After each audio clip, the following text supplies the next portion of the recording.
looking at you or the camera? You can look at me and the camera at the same time. Can you uncross your eyes and go the opposite way? So where it's Like I'm a chameleon? Yeah, like a chameleon. Not yet. Yeah. This is David Wilson, everybody. We're here with David Wilson. Hi. David wrote a comic book that I think is pretty killer, actually. I think it's great. EMPIRIA. Tell us about EMPIRIA, David. So EMPIRIA is it's a high fantasy world in which the people have come to modern times through the use of the use of magic rather than technology. And it follows 3 different storylines that sort of explore this world from different points of view. You've got Princess May, who is a very powerful wizard. She's been studying her entire life how to do magic. This little guy over here is her guard dog, Dingo. And in there, at any point in there, does he eat a baby? No. No. Okay. Just check. He's not that kind of dingo. Okay. All right. Such a dingo. Sorry. Continue. You know, I was wondering how long it would take someone to get to that joke. The real dingo, when we lived in L.A., I would hear that every single day when he was a puppy. Yeah. But luckily, I managed to get like 3 years into this project before someone did that. That's great. So good job. Yeah, thank you. Then we've got Randy over here, who is a punk rock unicorn. He's on his way home from band practice one day on the subway when he gets accosted by some neo-fascist dragons who mug him and ultimately steal his unicorn horn. You see, he is dealing with that situation on the cover of issue 2. And, you know, like you might imagine, that pisses Randy off. And he becomes a vigilante, getting revenge on these dragons that really just look like big fat frogs. They're not impressive dragons. But he goes after these big fat frogs and then uncovers a greater conspiracy to steal unicorn horns.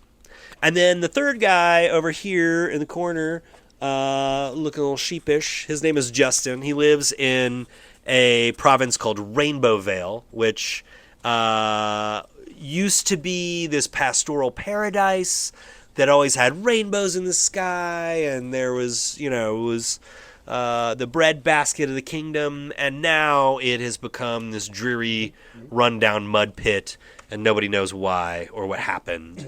And people are losing their livelihoods.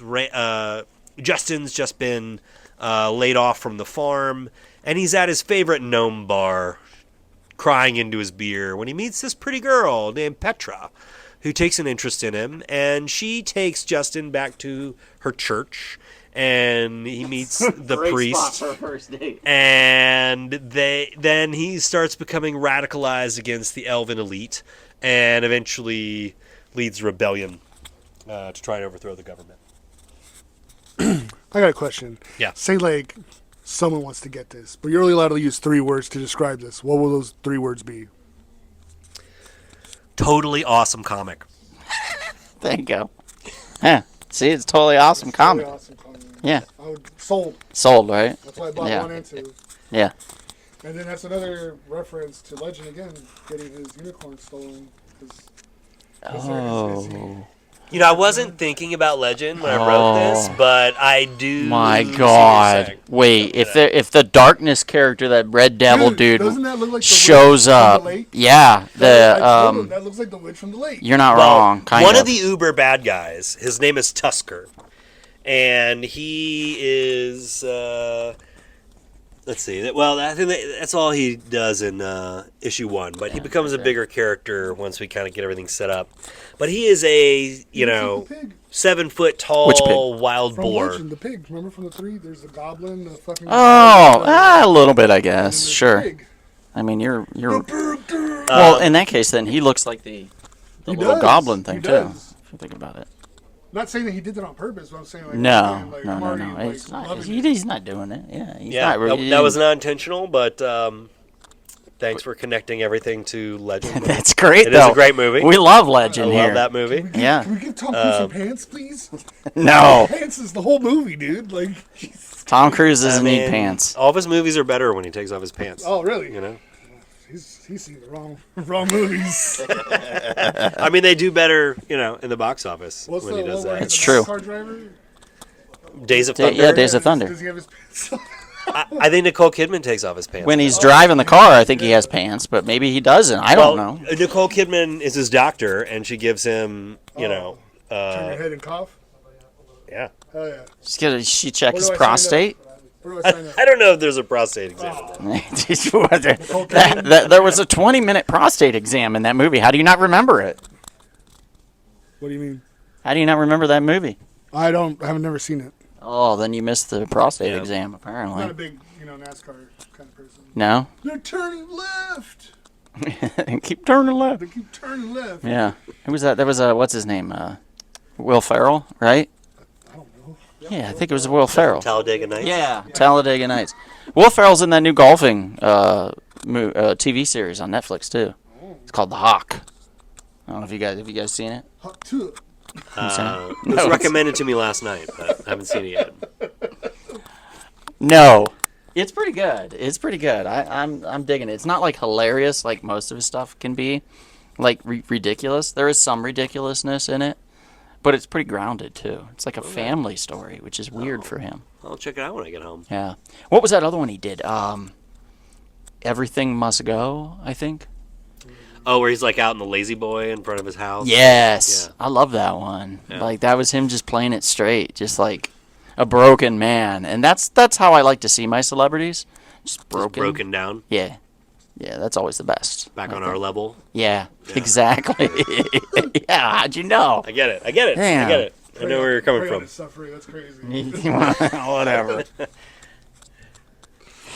You don't like it? Which one? Everything That Must Go? Yeah. I haven't seen it. I think the last Will Ferrell movie I saw was like Step Brothers. That's a great one. We have so much room for activities. Yes. They made the bunk beds, and then that would be something. That's probably how JR has a broken foot. He made bunk beds with his wife. You want to get slapped on your own show? I mean, come on. No, I don't. Do you?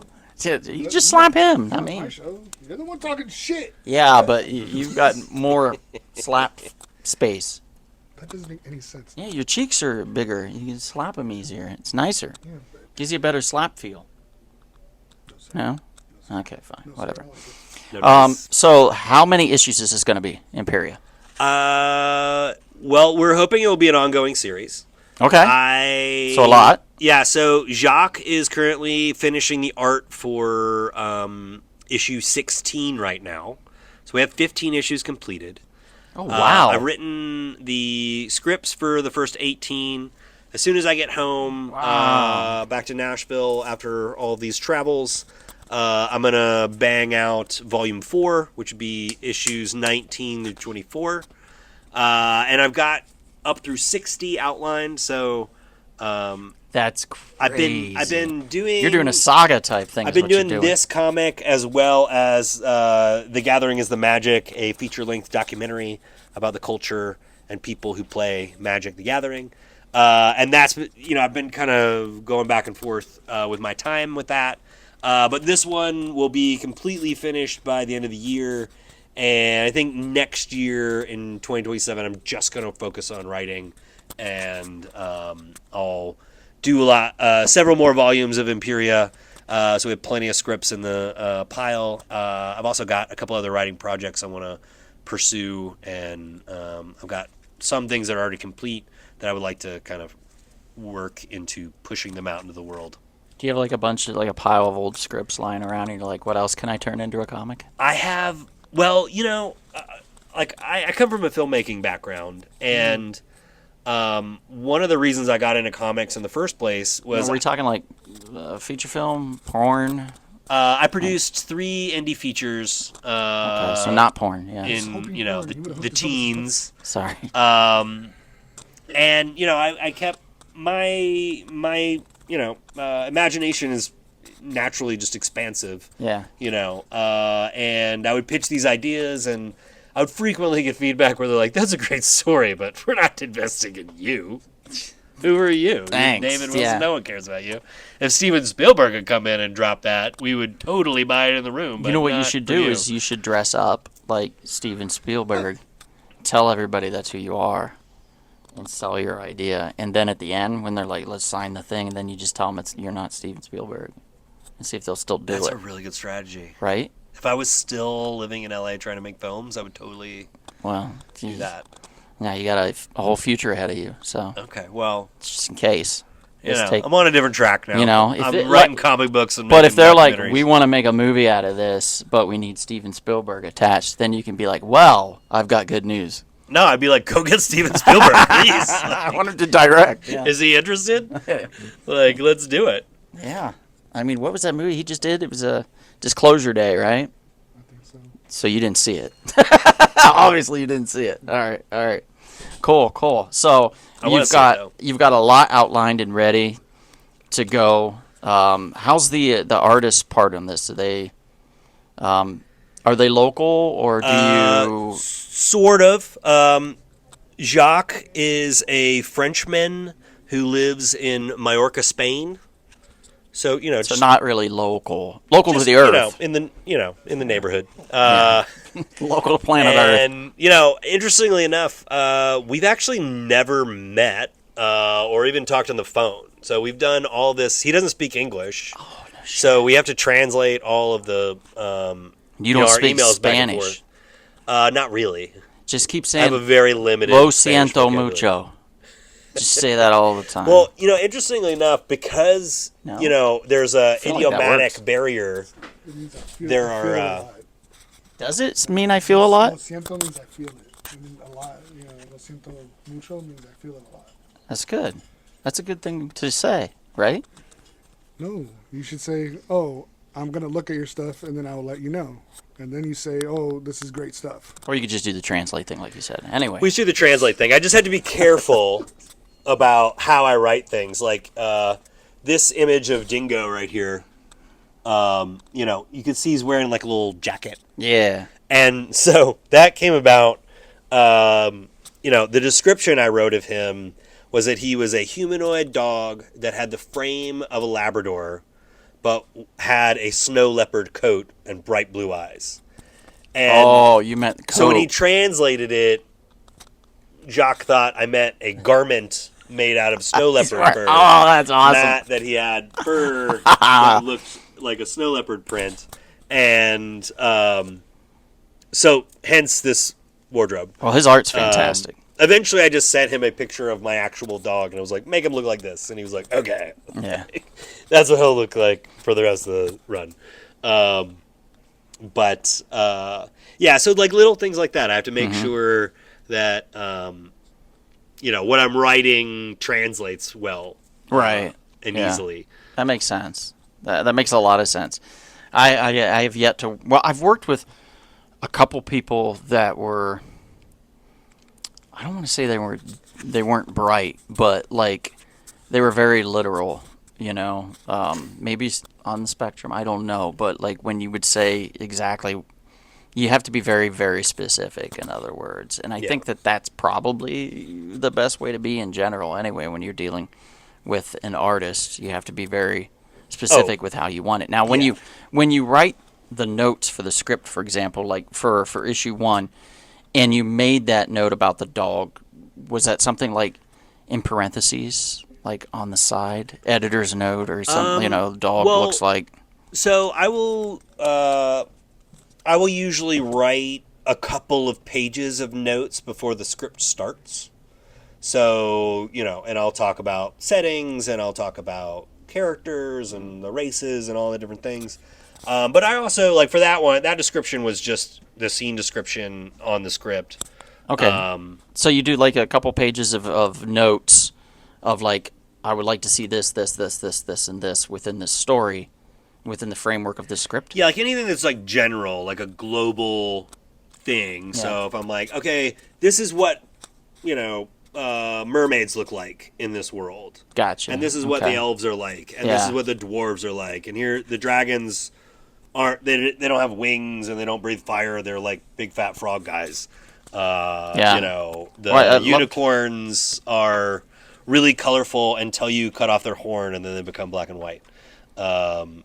I loved these two, and I've talked about this to some of the customers, but I love the map that you get along with the who's who, which gives you a little bit of a further explanation of each character, or just kind of a, like, for example, it's a month or two. I think it's 2 months between 2 and 3 before it comes out.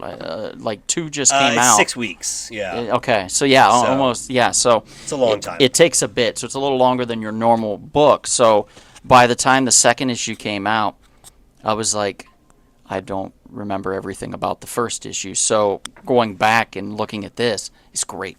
yeah, You know, It's quick helpful. refresh. And I'm like, oh, that's what happened. That's that character. Okay, that's that person's name. And now I'm set, and I can just quickly go to issue 2. Yeah, we try to incorporate a lot of the elements of like a fantasy novel that, I mean, things I appreciate. Like I love looking at maps in a Yeah. book. You know, I mean, Yeah, the Lord of the Rings map is like the most epic map for me, anyway. yeah. That I I've love ever- like following like, okay, here they are now, and then that's where they were last. There's the chapter. Shire. You You know? know, yeah. As far away from Mordor as possible. Yeah, you're like, oh, Poor that's where Frodo. Bree is. Okay, Yeah. cool. Now, where's this river place? All right, it's way down Uh-huh, here. Okay, uh-huh. well, they went a wrong way between. Yeah, yeah. You know, think about it, you're like, I'll sit there Jesus. and just look at that stuff for hours. So I really wanted to have the map in there, and I think Lee Nordling, our editor, had a really great suggestion to do the like cast of characters, and I think they're just like elements that really help the audience follow along the story. Yeah, that's great. This is a great story. Highly recommended, guys. This is Imperia. This is by David Wilson and a whole host of others that were involved in this. Editors, writers, artists, everybody, people's cousins. I don't know. There could be even more. But David's here. He wrote this. Highly recommend it. I hope you guys pick it up. If somebody's just a casual person watching and they're like, how do I get a hold of this? Local comic shop is one. We're distributed through Lunar, so any reputable comic book store in America, you can come and get it. We Can Be Heroes is obviously the first place you should try to get There it. you go. But if you want more information, we've got a really cool website, EMPIRIAcomic.com. If you go there now and sign up for our mailing list, you will be entered to win a big box of Magic cards Ooh. that we have somewhere, theoretically. Yeah. There it is. I'm giving away this booster box of Marvel superheroes Magic Guaranteed cards. foil in every pack. So, make sure you get in on that. And when I get back from Comic-Con, I'll do the drawing. And, I have a whole closet full of stuff that I've been saving up. Hoarding. Hoarding, if you will, to give away. So that won't be the last one. Wow. All right. Well, David, this was an absolute pleasure. Thank you so much for taking the time for being on. And Sal, thanks for being a part of this as well. Yeah, thank you. You're welcome. Well, thank you. He's Thanks for welcome. having me. I love your store. Oh, I can't wait to come thanks. back and Good. play some Magic. Cool. Yeah. I mean, you'll have to play with JR or else he'll cry. That's a You know given. that He was John makes, magic cards himself, right? He was showing me some of the stuff. He's got some pretty nasty stuff. Deep in there. level into the magic. I But did- thanks I didn't again. bring enough power in my. Oh, yeah, in the your boxes. decks there. But thank you guys for watching. We appreciate you. You can find us, of course, on YouTube, Rumble Spoon Productions. We do our live shows on Mondays called Rumble Pop, and we also have an audio podcast called The Real Short Bucks, which you can find on any audio podcast platform. So thank you guys. Thanks again, David. Thank you, Sal. Thanks for having me. And thank you guys for tuning in. Take care. Bye.